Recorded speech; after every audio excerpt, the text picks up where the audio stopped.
Okay, so hello, Vedanta, are you there? Hi, Bede. I'm here. Good morning. How are you? Yeah, good morning. How are you going? Yeah, good. Good. Relaxed on Sunday morning. Good. Now, what I want to do is I want to continue our conversation that we were having last time. And remember, we were talking about the actual fact that even though it appears in terms of experience that people and events actually can upset us, so we say that they are causing my pain.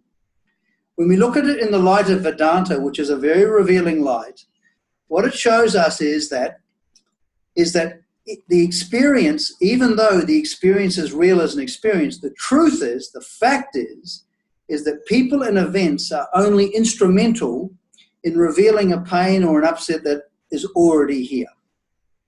Okay? Yes, I remember you spoke about it last time. Right. Now, so what happens is that we suffer from when people do things that we don't like, or events are in a way that we don't like or we disapprove of. What happens is we can have an attitude of blame. It's a very fixed and strong attitude. We just know that I'm upset, and we just know that you were the one that caused it. Are you familiar with that attitude? Sure. Every time I think of my boss, I think of it that way. Okay. So the attitude of blame is very, very common. Now, I want to look at just what an attitude is first. Okay. Now, what I mean by an attitude, I don't mean what they mean like a positive mental attitude or a mental attitude. I'm talking about a complete way of seeing, which involves my thinking. How dare they do that to me? Okay? How dare they upset me like that? I'm talking about emotions, like, that kind of feeling of anger and hostility and wanting to do something about it, wanting to say, give them a piece of your mind, that feeling. Right. And notice that with that attitude, there's also a physical posture, tone of voice, musculature, like your jaw might be tighter, your hands might be tighter like that. So when we're talking about an attitude, we're not talking about one part of us. We're talking about a complete package, a position, a posture, a relationship to what is happening. Okay? Yes, I recognize what you're saying, because my initial understanding of attitude is just, it's like a feeling. But what you are saying is that you actually, it pervades you all over. It's not only your eyes, but your whole body language changes because of your attitude. Everything. So attitude is an expression. It's an expression of a way of seeing that is embodied. Okay? Oh, that is brilliant. Yes. It's a way of seeing that is embodied. I want to be quite clear on this. And most of our attitudes that we have been unconsciously acquired. They have nothing to do with our conscious awareness of what is and our faculty of discrimination that can sort out what is true and what's not true. They just simply become active, and then we become that attitude.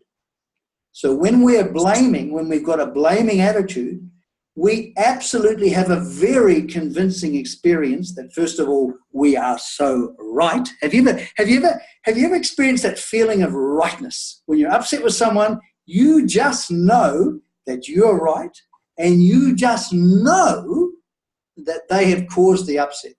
They have caused you pain. I fully recognize that. In fact, that's probably the trap that you fall into. I'm so convinced that I'm right. I will derive very logically also I'm right on that basis. The feeling of rightness goes along with the attitude. Okay? It's part and parcel of the attitude. Yes. And so what happens is that when we are enclosed in an attitude, we cannot help but live that attitude out faithfully. It seems to be choiceless. You seem to be in a certain way. I mean, it just carries you through. You're unconscious and you're continuously in it. That's a very good way of putting it. Basically, we're carried along by it. And yes. So But the interesting point here in terms of Vedanta is this, is that any attitude that we have is a way of seeing. It's a way of seeing ourselves, or a way of seeing the world, or a way of seeing other people. And when we're caught, for example, the one that we were talking about, we're going to talk a lot about different attitudes in these conversations, but when we're talking about the attitude of blame, that is a very strong and heavy attitude that involves every element of me, my thinking, my feeling, and what I do. That is a much stronger way of looking at this word attitude, isn't it? I think I recognize what you're saying. When I have a poor attitude or a blaming attitude, I think, feel, I respond. It is all pervasive. Yes. Good way to put it. Now, what I want to go over, or begin to go over today, is this. Is that attitude is based on a way of seeing, but it's a way of seeing that has been unconsciously acquired. It's the result of past experiences that we've had. And as I said before, we have our attitudes to protect us. We have these attitudes to protect us against this fundamental problem, which we talked about in the last talk. Fundamentally, human beings, as an individual, we feel insecure, so we're always vulnerable to harm. We feel which creates a tremendous drive towards finding security in the world. Good luck, by the way, but anyway. It creates a tremendous drive to find security. We have the pain of feeling insignificant and small and inferior, which again, we have this compulsive drive to promote ourselves to ourselves and to other people, of how good we are and how important we are and how better than other people we are. And we also have a fundamental self-dissatisfaction that we're trying to fill up by entertainment and various things. Because of our experiences of life, of trying to find security and happiness in life, we've got lots of unhappy experiences, a lot of hurt, which gets activated when things don't go our way. And when things don't go our way and people do things the way, and we're not denying that people do violent acts sometimes and cruel acts verbally. We're not denying that fact. Yeah. But what we are denying is the fact that they are the cause for our unhappiness. That's what we're denying. We're not dismissing not nice acts. Human beings can treat each other abominably. They can be harsh, they can be cruel, they can be exploitive. I mean, we're not Pollyanna. We're not sort of, oh, life is just wonderful and all blissful. We're not into that sort of nonsense. We want to be realistic, but being realistic is that the fact is that we get involved in an attitude of blame, and it's a fixed position to other people, and it's based on a way of seeing. Now, Vedanta, especially the preparation of Vedanta, is all about transforming our attitudes. And we are transformed by being able to, by knowledge, by seeing what is so clearly and understanding it so fully that this understanding, a new understanding, takes up all the room. And then when that understanding takes up all the room, it becomes embodied in an attitude in such a way that we no longer are thinking consciously about the understanding. We are rather living the understanding.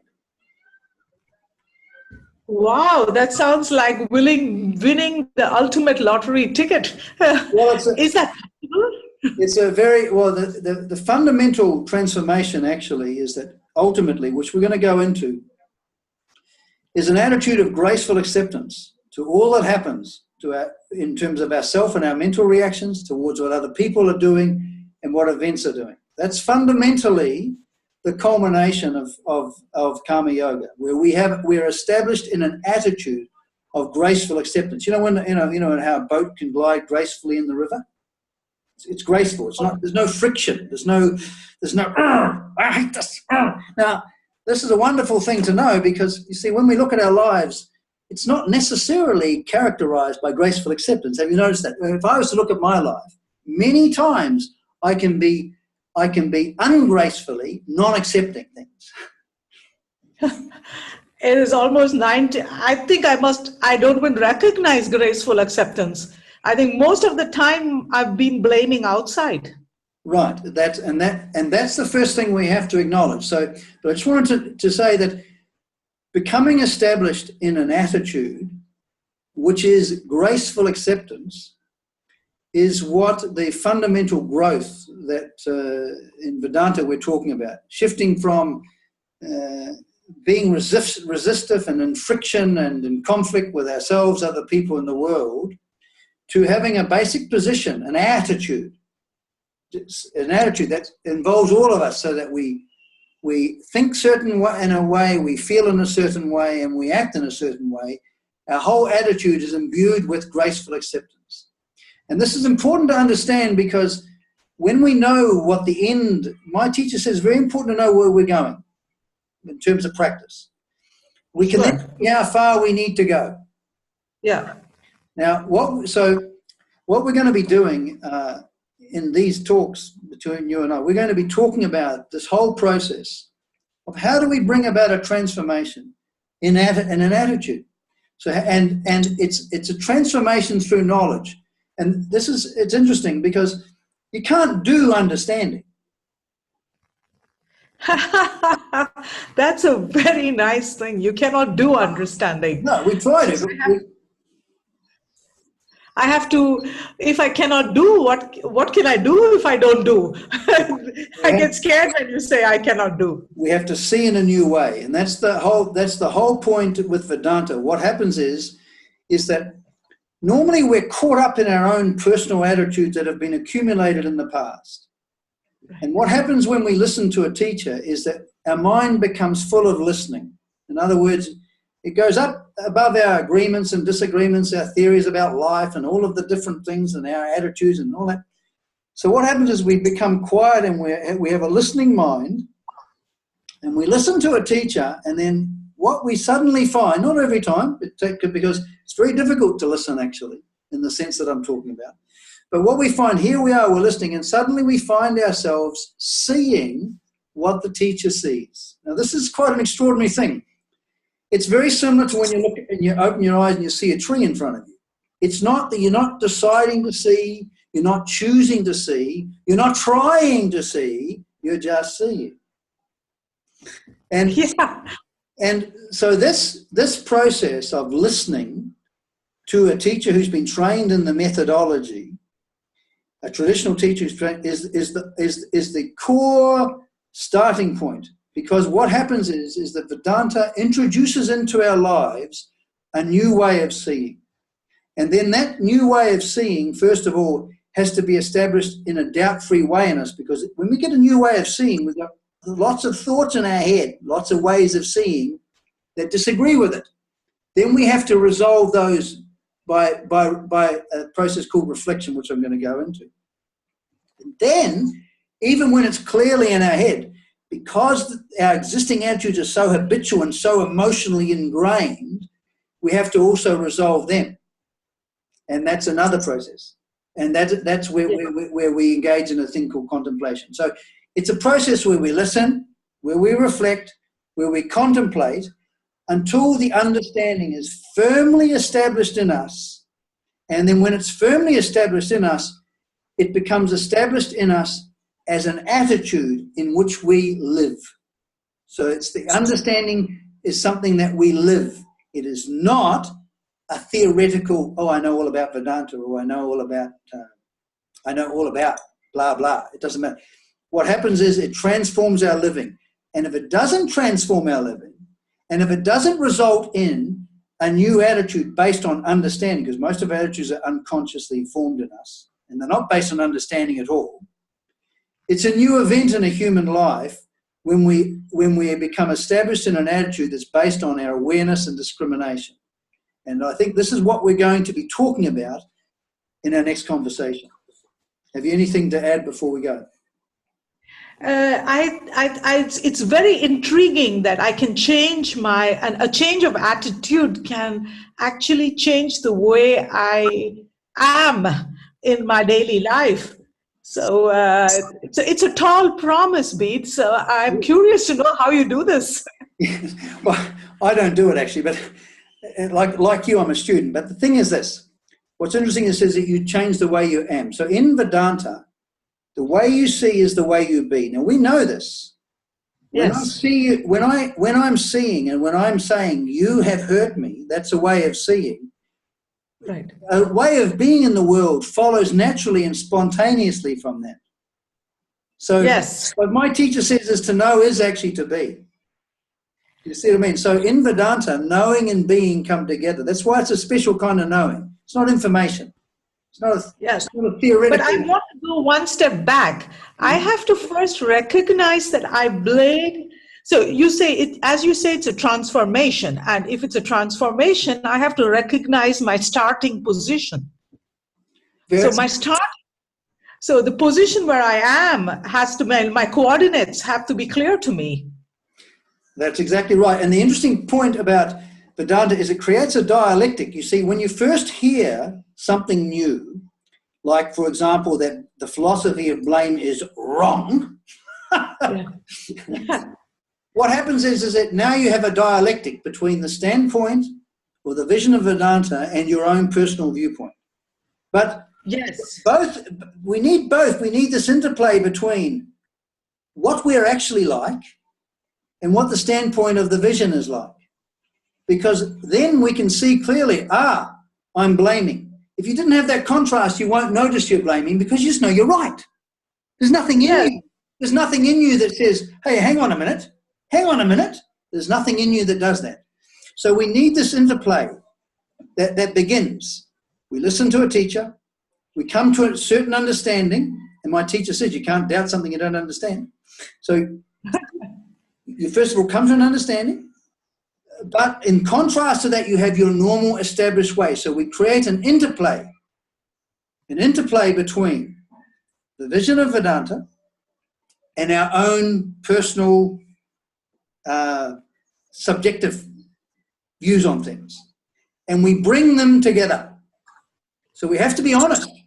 We have to be honest about what we're really fit. We have to say, yes, at the moment, my experience is I'm blaming. I feel right. I'm caught in blame. The very fact that you can actually see that you're caught in blame is a new revelation. And you wouldn't be able to see it unless you actually had understood somewhat what the teacher was saying. Yes, I recognize what you're saying, but doesn't it sound like a little bit like the chicken egg? I am all the time in blaming, in this attitude where everybody else has caused me harm. And I don't know how to get out of it. It's like I am in the web of my own blame. That's an interesting point. From within your attitude, you cannot get out of it. You have to have an external source of being able to see. That's true. That's a very truism. We can't. I spent most of my life trying to get out of myself from myself. It's a little bit like, as a friend of mine says, moving the chairs around in a Titanic. While you're in it, you cannot get out of it from within it. We need an external way of seeing. We need a source of seeing that doesn't come from our very problem, which is our subjective attitude that we're enclosed into. So what we'll do is when we next talk, we're going to go more into the subject because it's a very, very important subject. And it's one that's very, very interesting because we're talking about a change in the way we see, establishing a way of seeing in our life very solidly and clearly so there's no doubts or contrary notions, and then establishing it so much that it takes up all the room and displaces the unhelpful attitude, and then that understanding becoming embodied in an attitude that becomes natural and spontaneous. So that is what we're going to be talking about. So thank you very much for this one, and we'll continue on in the next conversation. Thanks, Bede. Pleasure. Looking forward. Bye. Bye.